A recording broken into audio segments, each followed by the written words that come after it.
Hello and welcome. You're watching Rajya Sabha Television and I am Vishal Dahiya. Now, since morning, we've been bringing you all details as far as various aspects of Union Budget 2021 are concerned. For the next half an hour, we're going to look at a very important aspect of the budget which talks about inclusive development for aspirational India. That is, the focus areas such as agriculture, the allied sectors of agriculture, labor, welfare, as well as for migrant workers. What exactly has been done in the budget? We'll look at all those aspects, and for this we have with us a distinguished panel of experts as well. Let me first introduce them to you, beginning with Mr. Ashok Dalwai is with us. He's the CEO of National Rainfed Authority of India in the Ministry of Agriculture. And we also have with us Mr. P.P. Mitra, former Principal Advisor in the Ministry of Labour and Employment. And Sandeep Das is also joining us, Agriculture expert. Welcome, all of you gentlemen, to Rajya Sabha Television. Let me begin with you, Mr. Das, and let's first try and put these key highlights or key takeaways in perspective for our viewers when we talk about these core sectors, that is agriculture, the allied areas of agriculture, as well as labor and labor welfare and reforms there as well for the aspirational India. Yeah, quite a bit of focus is, if you go by agriculture sector, the budget has focused on mostly on the allied sector. Given the fact that allied sector plays a very key role in government's aim of doubling farmers' income, as well as the income from the allied sector like dairy, livestock, and fisheries has been very much more than what the income from the cereals and other crops. So that focus has been on. If you look at the first measures, I was looking at that the agriculture credit part. That also the focus has been on dairy and livestock. And also government is allowed fisheries hubs, recognizing fisheries as a very huge, important part of allied sector. Besides that, so a large chunk of focus has been on infrastructure building, agriculture value chains. If you look at the infrastructure fund now, that agriculture infrastructure fund can be now used for building agriculture produce market committee infrastructure, and also the various others of factors like electronic mandis, ENAM, more mandis will be there. So I think the most focus has been on agriculture allied sector, building infrastructure and strengthening the value chain. Okay. So that is what I see this budget going ahead, and also there are a lot of reform announced with the labor as well, and also the point. There are several. Also, the point that this budget also talks about little digressing with the fact that a lot of they've revealed. They're more transparent in their budgeting this time, I would say. Okay. Look at food subsidy budget; they've been more transparent, and they've increased the allocations, and also so these are the takeaway I get from the budget, and also the major part is the first time in the budget for us they have given the amount of minimum supplies given to the paddy, wheat, and pulses and cotton farmers over the years, the trend, how it has increased over the years. So okay. Basically, given the fact that now we are in a situation where there are farmers and artisans and all, so this message also goes out that huge amount of money has been saved for operating minimum supplied operations. Okay. So it has been the focus on infrastructure as well as the credit flow there. Let me bring in Mr. Ashok Dalwai here as well. Mr. Dalwai, if we look at these aspects one by one, then let me bring in two specific aspects here, and how will these help in terms of not only realizing that larger goal of doubling farmers' income, but also helping the overall agriculture sector, increasing the growth there. That is one part. Is the micro irrigation fund has been doubled to 10,000 crore rupees in the budget, and also the Swamitwa scheme. That is also really important there as if you're looking at the rural economy. Yeah, thank you very much. As we are now appreciating that inclusive development for aspirational India is one of the 6 important pillars which constitutes the fulcrum of the union budget. And here the farmers, the landless agricultural labor, who account for nearly 48% of India's population, depend on agriculture directly and indirectly. And of this further categorization, 14 crore families account for the landless agricultural labor, as against 12 crore of farmers.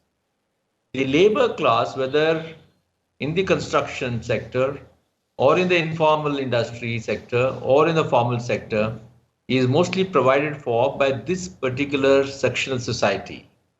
In that context, the budget looks at these categories in a comprehensive manner, and the entire budget under that particular pillar is built accordingly.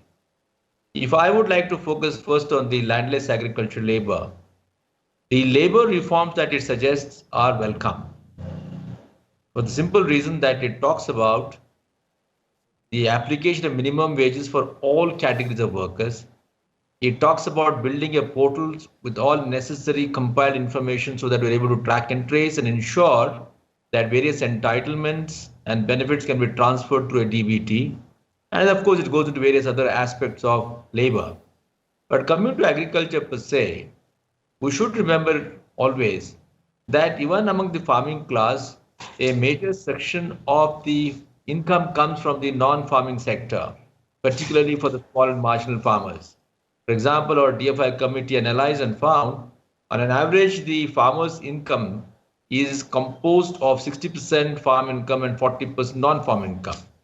And marginal farmers, who account for 65% of the land holding class, they earn only 35% from farm. That means 65% of their income comes from non-farm income. Hence the importance of better agriculture growth with focus on farmers' income.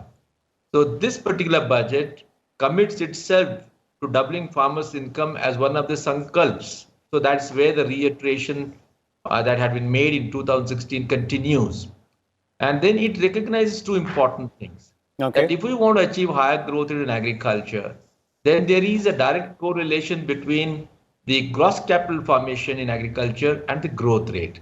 Hence, it lays lots of emphasis on completing this particular aspect by Atmanirbhar package, which invests nearly rupees 1,65,000 crores under agriculture, animal husbandry, fisheries, and food processing. It talks about post-harvest management.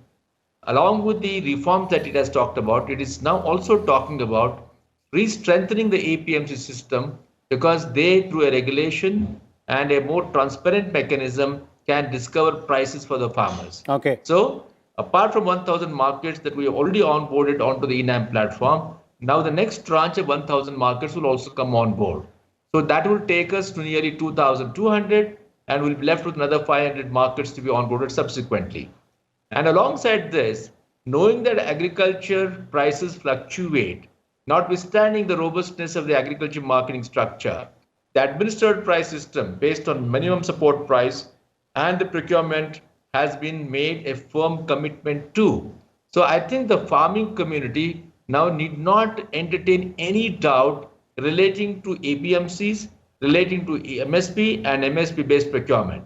As we saw the figures in the last 6 years, there has been significant catapult from the amount of money invested for procurement, Okay. the number of farmers benefited, the quantum of produce, whether it is paddy or rice, wheat or pulses, there has been a significant catapult. And now government says we are now committed to steady increase on that. So I think the farmers must be very happy. And as you know, under PM Asha, which is the award policy of this government, in 2018, it brought out PM Asha as a comprehensive umbrella comprising 4 different tools for procurement of millets, pulses, and oil seeds. Okay. This is apart from the procurement that happens through FCI directly, as also through the decentralized procurement as happens in Odisha, in Madhya Pradesh, and so on. Okay. So overall, I would say that there is focus on gross capital formation, which will push up the agriculture growth. There is emphasis on post-harvest management, that is market structure, MSP-based procurement, food processing, and bridging the agri-logistics, which is the Achilles heel today. Okay. All these things will now ensure that the farmers get more real remunerative prices on the produce. Okay. So all this thing, post-harvest management, is in addition to the continued focus on increasing productivity agricultural diversification to tap the harvest potential of animal husbandry, fisheries, food processing, and horticulture. Okay. And let me end up by saying that when we look at the budget for evaluation, do not look at the budgetary figures that are shown only under the Ministry of Agriculture, Ministry of Animal Husbandry. Please look at the allocations that are made for Ministry of Food and Consumer Affairs, Ministry of Rural Development, Ministry of Chemicals and Fertilizers, Ministry of Water Resources, because a large number of allocations thereunder actually directly benefit agriculture. Because agriculture growth depends upon investments in agriculture, which means for land development, farm mechanization, etc., and investments for agriculture, road development, power, and electricity, etc. Definitely. And then this entire budget is now the fulcrum of this is investment in infrastructure at rupees 5.4 lakh crore, which is a huge jump from what it was earlier. So overall, I would say that it's talking about growth with development. It is not growth and development, but growth with development. And therefore, inclusiveness automatically comes in. There are many other things. I think as we move forward, I will share definitely, those things. Mr. Dalwai. That's quite an apt summary there of the part, agriculture part there specifically, if you're looking at in the union budget, and quite an interesting way of putting there, as Mr. Dalwai pointed out, growth and development. Let me also now bring in Mr. P.P. Mitra there on the labor welfare part, and not only labor but also the migrant workers as well, not only limited to, Mr. Mitra, agriculture sector, but other industries there as well. How do you see the budget taking care of this section of the society?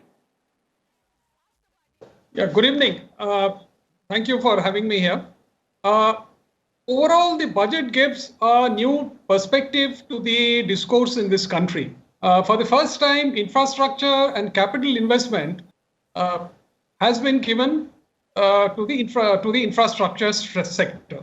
Now, it has a direct impact on employment in the sense that once the projects come up, there's going to be creation of jobs. We have seen in the last, in 2020 that the pandemic has really kind of had an impact on the employment and the livelihood of workers, particularly migrant workers.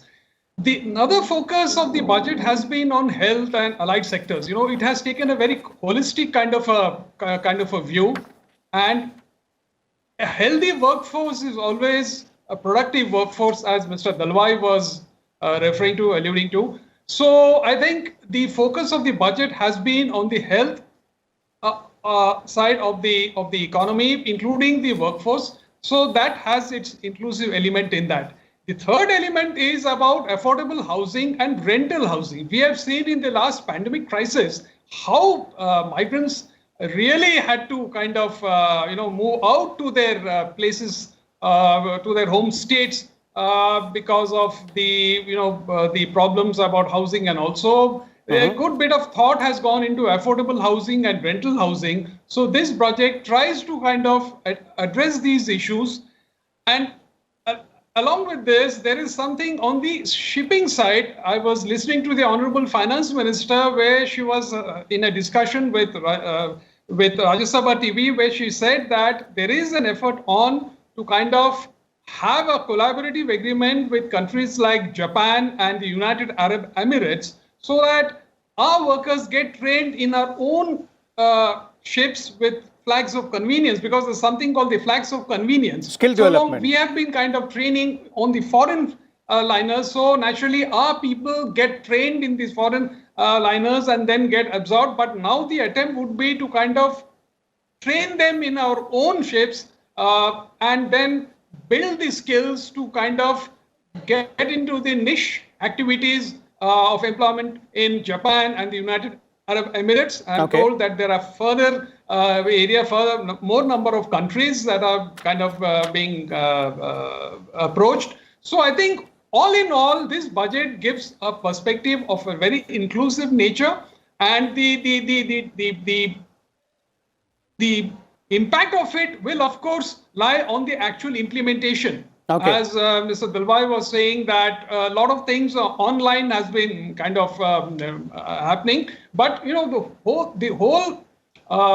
proof of the pudding would lie in its eating. So naturally, we will have to wait and see. But there are good schemes as someone said, a good theory and a good practice makes it all. A good theory and a bad practice doesn't kind of make it all. But Okay. certainly we have a good theoretical perspective, a good thinking that has gone into the budget making process. Now it remains to be seen how the budget unfolds on the ground. So with Okay. these initial remarks, let me kind of reserve my Okay, comments. definitely. Thank you. Effective implementation is the key to the success of all the policies which are being framed. It's something which Mr. Mitra is pointing out. Let me bring in Mr. Sandeep Das again here. Mr. Das, as you know, Mr. Dalwai was also pointing out, it's the agriculture sector, the growth there, and increasing the income of farmers is not only limited to the to agri sector specifically. We will have to look at non-farm works also, non-farm sector also there.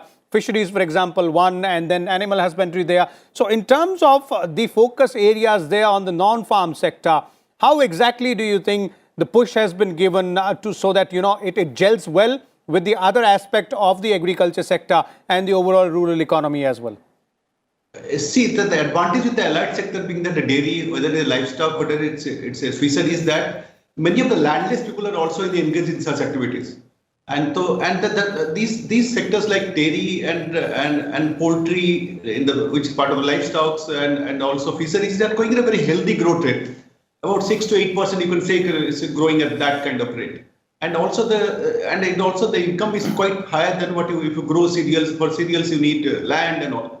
So given the fact that even this budget also recognizes that, and when this Operation Green, which was there for only for the tomato, onion, and potato, now this will be extended to the perishable commodity, 22 perishable commodity. Okay. The focus has been on the infrastructure building, because most of this horticulture crop, which the growth has been phenomenal in the last in terms of production, in terms of farmers taking up those crop. The growth has been quite significant, but we have a perishable problem because our processing level is still low. So this focus has been on creating more processing capacity, whether it's called Operation Green or even the part of the rural infrastructure development fund. That also fund is there. Okay. And also besides that, the fisheries has been. They're talking of the hubs, creating fisheries hub, because huge number of farmers, lakhs of farmers are involved with the fisheries, especially in the coastal belt of our country. Okay. And even the inland fisheries also. So these are the sunrise sectors,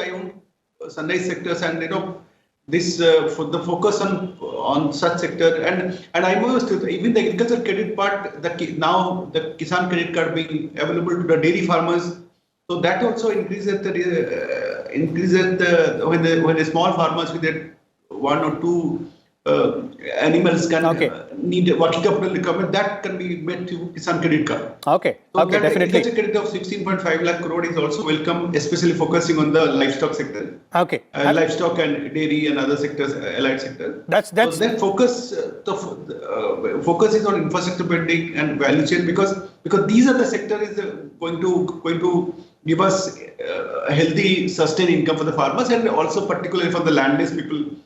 I know people who have very small land to cultivate. Okay. Okay. So that's really significant, Mr. Das. Let me also bring in Mr. Dalwai here for the concluding comment. Mr. Dalwai, as Mr. Das is also pointing out, when we talk about credit flow, or we are trying to look at the infrastructure development in rural areas, there seems to be a lot of push there. The agriculture credit target also been announced to 16.5 lakh, as Mr. Das was pointing. And in terms of rural infrastructure development fund, there also has been an increase of around 10,000 crore rupees. So that takes care of a majority of issues which are faced not only in the agri sector and the rural development, but also the allied agri activities as well.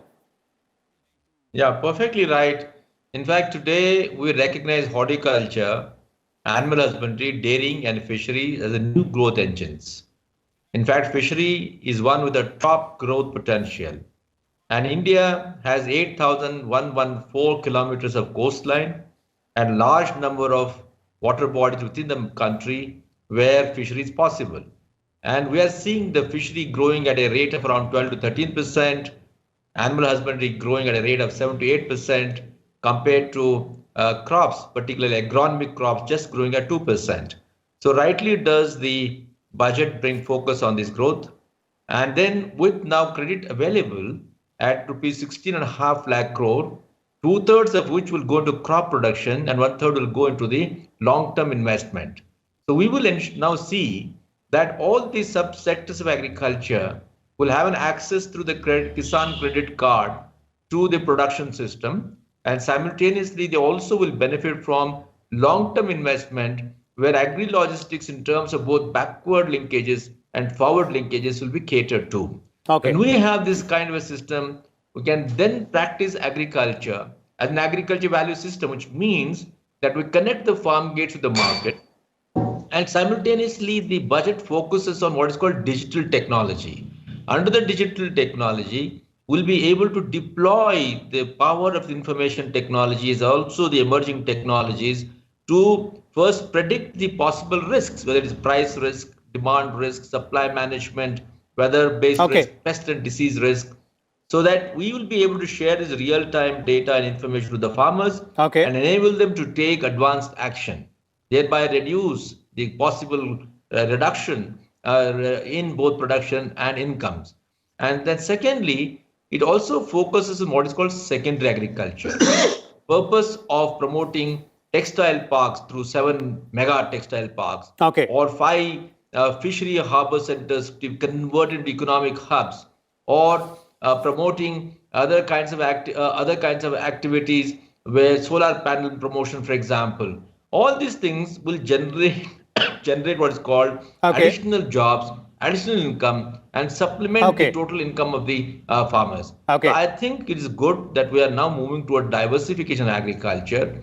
We are also moving towards from pure production centricity to post-production centricity, and then towards income centricity. And more importantly, that we are also talking about supplementary incomes for these farmers, and where under the PM Kisan, they will continue to get the supplementary income. So all these things, along with rationalization of cost of production as the digital technology will make it. Okay, Mr. Dalwai, thank you so much there for your views, and Mr. Mitra as well as Mr. Sandeep Das for sharing those points as far as inclusive development for aspirational India is concerned, specifically when we're talking about sectors like agriculture or labor and welfare, labor and migrant workers' welfare there as well. We'll have a break here, and we will continue our discussion on various other aspects of budget as well. Stay tuned to Rajya Sabha Television.